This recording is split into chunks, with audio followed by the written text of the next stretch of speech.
You know, you probably think NVIDIA is like the undisputed king of this whole AI boom, right? Yes. I mean, we all see the headlines. Oh, totally. The data centers, the hyperscalers fighting over GPUs. Exactly.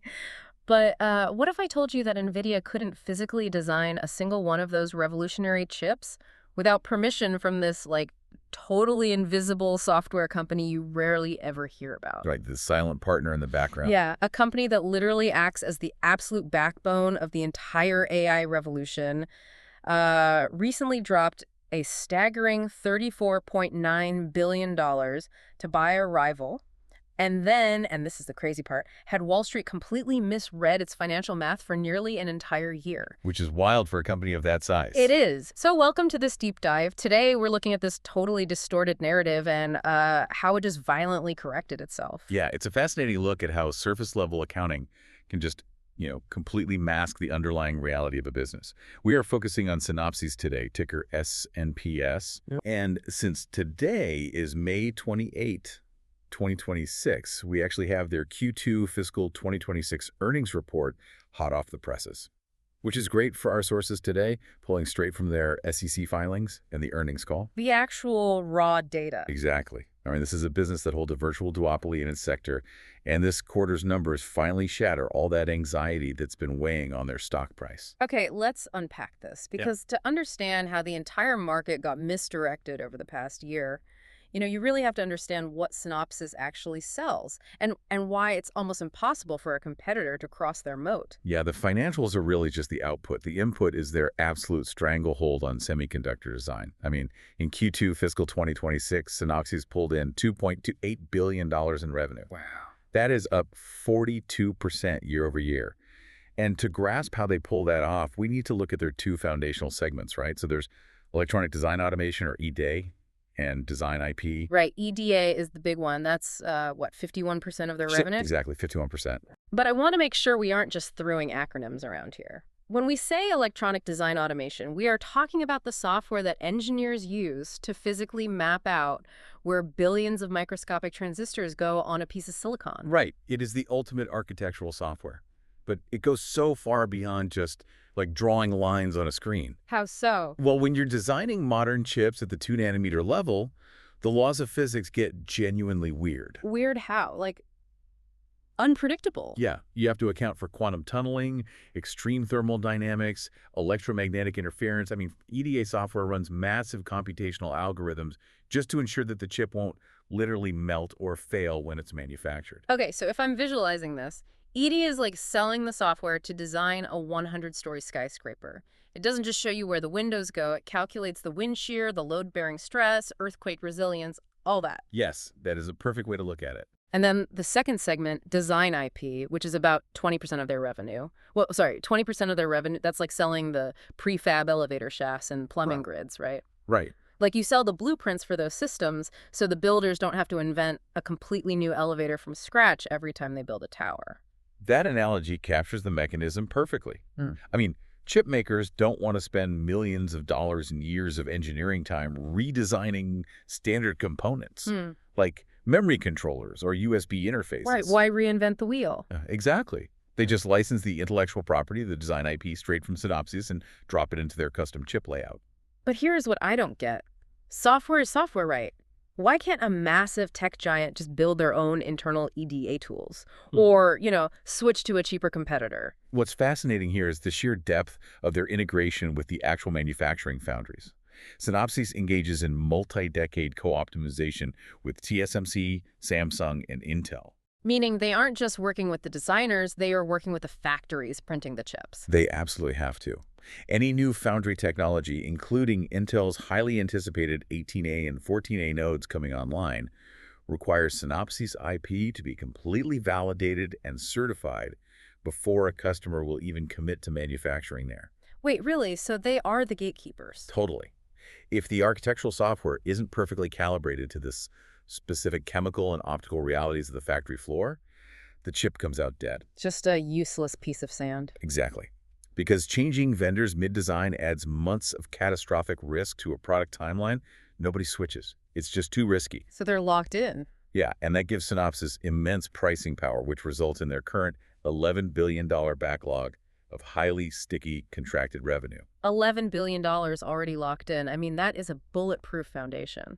But wait, earlier we mentioned that $34.9 billion acquisition. That is a massive number. It is. Taking on $10 billion in debt just to add physics simulations sounds honestly reckless, especially in a high interest rate environment. How did Wall Street not completely punish them for leveraging up like that back in July 2025 when they bought Ansys? Well, see, Wall Street did punish them, but really for the wrong reasons. The debt was a concern, sure. Their debt-to-EBITDA ratio, which is a measure of debt relative to cash earnings, peaked at 6.3 times. Which is pretty high. Very high. But they've aggressively wrestled that down to 3.2 times by paying off term loans. The real chaos, however, was in the accounting distortion. Ah, okay. You're talking about the GAAP versus non-GAAP nightmare. Let's translate that for a second for everyone listening because financial reporting can get incredibly dense. Please do. So, generally accepted accounting principles, or GAAP, forced Synopsis to write down the value of the Ansys assets they just bought on paper, right? Yes. It triggered massive amortization charges. Under strict GAAP rules, when you buy a company for a massive premium, you have to depreciate those intangible assets over time. So on paper, it looked like Synopsis was bleeding cash. Okay, so it's like they basically bought a mansion, took out a massive mortgage, and the accounting rules forced them to deduct the theoretical wear and tear of the mansion from their monthly income statement. Yes. It looked like they were hemorrhaging cash, but in reality, their actual bank account was still growing by billions. They were being punished for a paper illusion. A very, very expensive paper illusion. I mean, if you looked at their standard GAAP reporting over the last year, their price to earnings, or PE ratio, was astronomical. It shot past 200 times earnings. 200. Yeah. So to casual observers or algorithmic screening tool, it looked like a wildly overvalued meme stock. But this quarter, the smoke finally clears. It does. The big reveal this quarter is that the company restated its trailing 12 months operating profit on a true non-GAAP basis. Meaning they stripped out all the one-time non-cash noise from the acquisition. Exactly. And the underlying cash-generating reality wasn't the $962 million that GAAP reported. It was $3,699 million. Wow. Nearly $3.7 billion. That is a roughly $2.7 billion discrepancy between the paper reality and the cash reality. I mean, that completely rewrites the valuation math. It totally collapses the PE ratio back down to 34 times. And historically, before the Ansys deal ever happened, Synopsis traded in a range of 31 to 65 times earnings. So the quote-unquote Ansys distortion drag is officially dead. They're sitting squarely back inside their normal historical range, which, I mean, makes total sense as to why the stock jumped from $396 at the end of last quarter to $479 today. Right. The market basically stopped looking at the funhouse mirror and saw the actual underlying cash machine. And that normalization really sets the stage for the operating results they just announced. Q2 was a classic beat and rage, beating analyst expectations and raising future guidance. But if we look under the hood, the underlying business is re-accelerating in some highly specific ways. Okay, yeah, let's talk about the design IP segment. Because it had been struggling, it bottomed out in Q1, and now it just posted 12% sequential growth. But what really caught my eye were the specific technologies driving that bounce.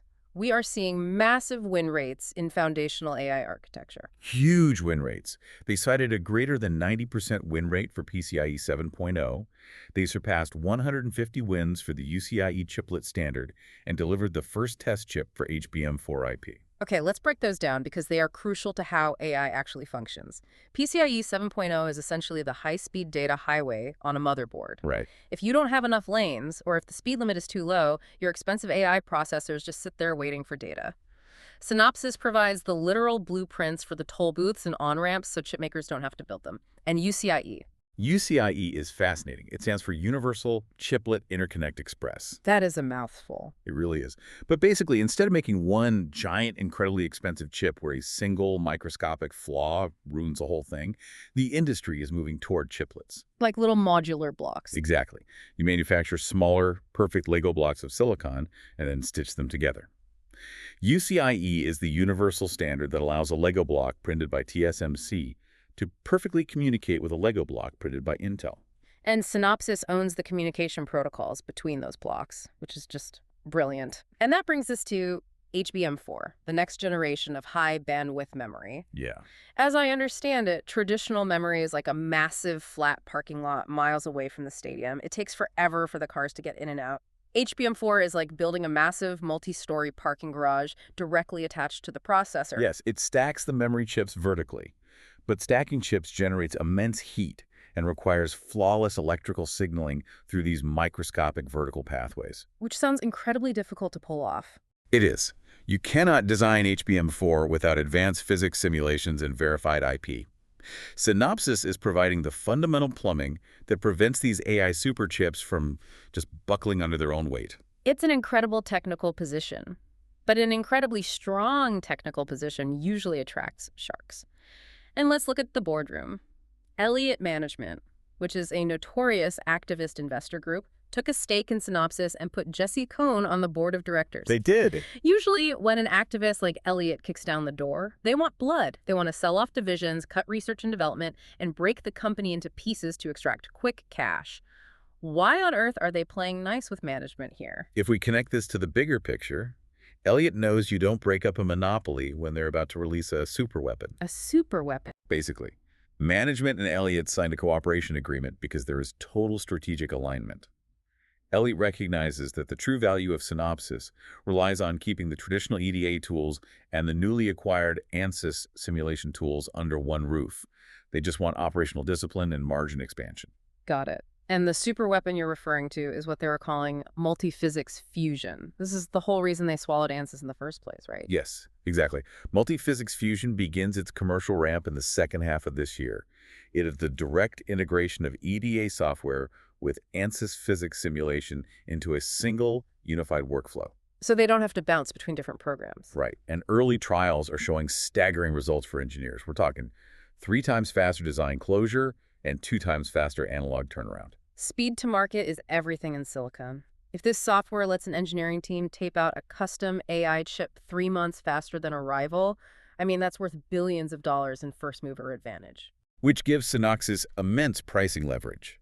The CFO explicitly stated their pricing strategy for this integrated product is that 1 + 1 must be greater than 2. So no discounts. None. They are going to discount this software. This successful rollout is the linchpin for securing their base case target of $400 million in revenue synergies by fiscal 2027. Okay, here's where it gets really interesting, because everything we've talked about so far is hardware. It's Synopsis designing the physical AI chips. But the upside is actually about using artificial intelligence to do the designing itself. Yes, they call it agentic AI. Agentic AI. Currently, they have 20 major customers evaluating over 25 specialized AI agents. These aren't just like software updates. They function like a digital engineering team that works overnight. Wow. You give the AI agent an objective, like optimizing the power consumption of a specific logic block, and it just runs thousands of iterations on its own. So how do they monetize a digital engineering team? Is it just baked into the standard software subscription? No, they are shifting to a subscription plus consumption model. Oh, like cloud computing. Very similar. You pay for the base access to the tools, but the more heavily you rely on the AI agents to speed up your work, the more compute power you consume and the more you pay Synopsis. That is incredibly lucrative. And add that to the fact that if Intel's 18A and 14A foundry nodes successfully ramp up, it triggers massive new IP licensing revenue that management hasn't even factored into their fiscal 2026 guidance. So what does this all mean? We have unmodeled upside, we have AI agents, we have an activist investor playing co-pilot instead of raider, but we have to have a reality check here. Always a good idea. Sassine Ghazi, the CEO, admitted on the call that their analog and industrial design starts are completely muted.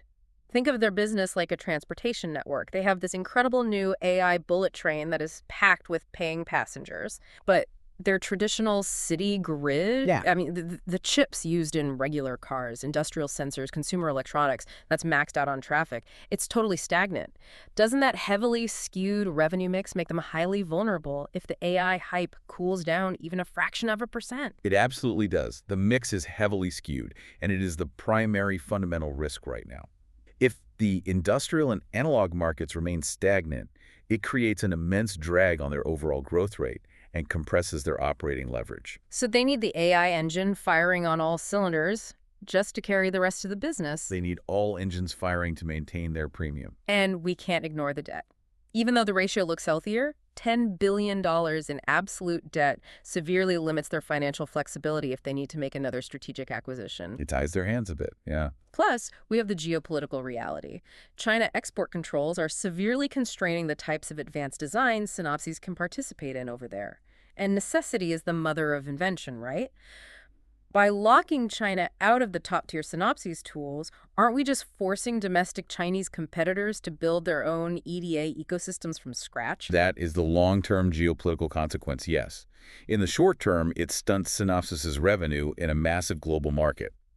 This raises an important question about how the market values the stock moving forward. Okay, let's hear it. We established the P/E ratio is back to a normal 34 times on a trailing basis. But looking forward, the stock is trading at roughly 32 times its expected fiscal 2026 earnings. Which means the market is pricing in flawless execution. Exactly. 32 times forward earnings is fair value only if the multi-physics fusion product lands perfectly, the integration goes off without a hitch, and they hit those revenue synergies in fiscal 2027. There is no margin for error. So if there's a hiccup, it drops. If the adoption of the P's product slips, or if that industrial design market weakens any further, that 32 times multiple will compress rapidly, and the stock will suffer.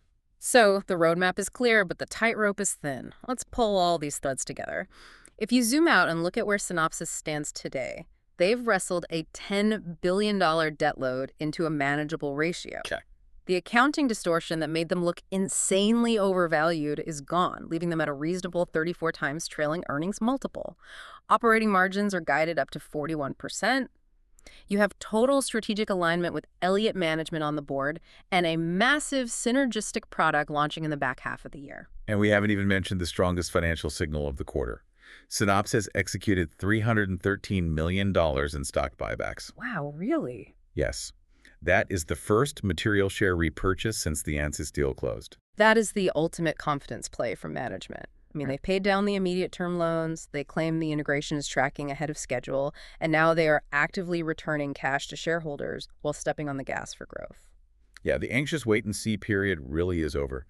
If you are following this company, you need to circle September 30, 2026 on your calendar. That is their investor day. And why is that day so critical? That will be the watershed moment where management outlines the exact long-term financial framework. We will see exactly how agentic AI and multi-physics fusion are projected to drive revenue into 2027 and beyond. And why does all this matter to you? Because whether you are actively investing in the market or just trying to understand the world around you, you now have a lens to understand the hidden, highly lucrative foundation of the entire tech ecosystem. It really is the foundation. You cannot have an AI revolution without the physical silicon, and you cannot build that silicon without the architectural software and the complex prefab intellectual property that Synopsis holds a near monopoly on. And hey, just a quick reminder before we wrap up, everything we discussed today is for educational purposes only and is not investment advice. All the data, financial metrics, and quotes we referenced were sourced directly from Synopsis's SEC filings and their Q2 earnings call transcripts. Always do your own homework. Read the filings for yourself, definitely. But I want to leave you with a final, somewhat mind-bending thought to mull over. Right now, as we discussed, Synopsis has 25 specialized AI agents actively helping human engineers design the next generation of advanced AI chips. Right, the digital engineering team. But as those agents get smarter, as they ingest the data from millions of successful and failed physics simulations, how far are we from a closed loop? Oh, that's an interesting thought. A world where artificial intelligence is entirely responsible for designing the next vastly superior artificial intelligence.